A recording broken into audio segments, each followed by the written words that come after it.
यो इशानेश्वर महादेवको परिसरमा छौँ। करापुटारमा हामी यति बेला करापुटारमा छौँ। इशानेश्वर महादेव मन्दिर देख्न सक्नुहुन्छ, जसलाई सन्तानेश्वर महादेव मन्दिर पनि भनिन्छ। सन्तान लामो समयसम्म नहुनेले यहाँ आएर खरबत्ती बालिसकेपछि उनीहरूलाई सन्तान लाभ हुने विश्वासका साथ सन्तानेश्वर महादेव यहाँबाट माथि आइसके पछाडि यो पार्वतीको मन्दिर हो। यहाँभन्दा परतिर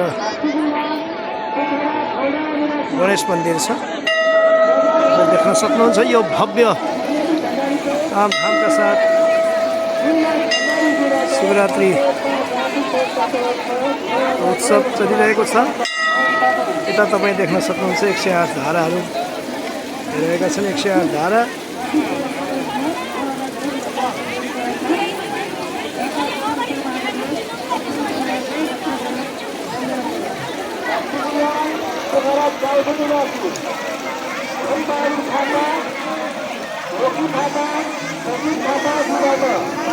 जय शम्भु।